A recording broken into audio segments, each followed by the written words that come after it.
Seventh point. One of the many instances of wisdom in the fast of Ramadan with respect to mankind's gain and profit, who comes to this world in order to cultivate and trade for the hereafter, is as follows. The reward for actions in the month of Ramadan is 1,000-fold.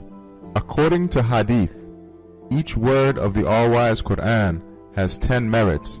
Each is counted as 10 merits and will yield 10 fruits in paradise, while during Ramadan, each word bears not 10 fruits but 1,000, and verses like Ayat al-Kursi, thousands for each word, and on Fridays in Ramadan, it is even more.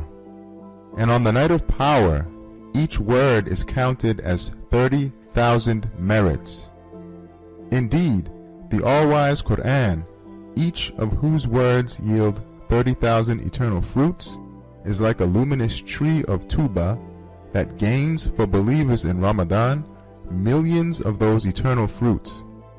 So, come and look at this sacred, eternal, profitable trade, then consider it and understand the infinite loss of those who do not appreciate the value of those words. To put it simply, the month of Ramadan is an extremely profitable display and market for the trade of the hereafter. It is an extremely fertile piece of land for the crops of the hereafter. For the growth and flourishing of actions, it is like April showers in the spring. It is like a brilliant holy festival for the parade of mankind's worship in the face of the sovereignty of divine dominicality. Since it is thus, mankind has been charged with fasting in order not to heedlessly indulge the animal needs of the instinctual soul like eating and drinking, nor to indulge the appetites lustfully and in trivialities.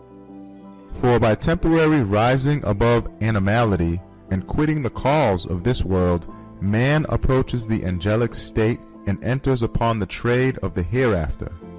And by fasting, he approaches the state of the hereafter and that of a spirit appearing in bodily form. It is as if man then becomes a sort of mirror reflecting the eternally besought one. Indeed, the month of Ramadan comprises and gains a permanent and eternal life in this fleeting world and brief, transient life. Certainly, a single Ramadan can produce fruits equal to that of a lifetime of 80 years.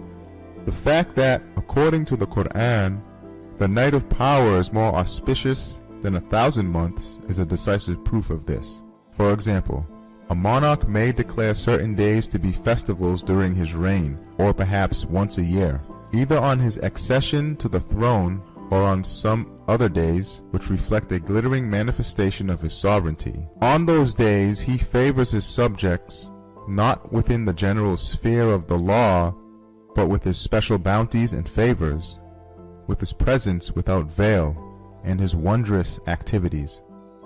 And he favors, with his especial regard and attention, those of his nation who are completely loyal and worthy. In the same way, the all-glorious monarch of 18,000 worlds, who is the sovereign of pre-eternity and post-eternity, revealed in Ramadan the illustrious decree of the all-wise Quran, which looks to the 18,000 worlds. It is a requirement of wisdom then, that Ramadan should be like a special divine festival, a dominical display, and a spiritual gathering. Since Ramadan is such festival, Allah has commanded man to fast in order to disengage him to a degree from base and animal activities. The most excellent fasting is to make the human senses and organs, like the eyes, ears, heart, and thoughts, fast together with the stomach. That is, to withdraw them from all unlawful things and from trivia, and to urge each of them to their particular worship.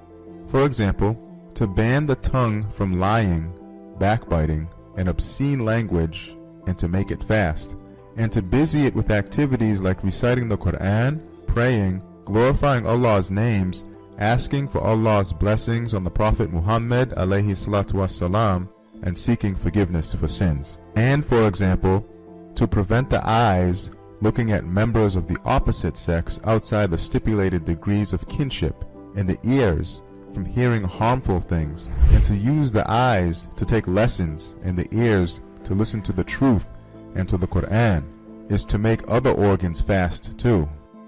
As a matter of fact, since the stomach is the largest factory, if it has an enforced holiday from work through fasting, the other small workshops will be made to follow it easily.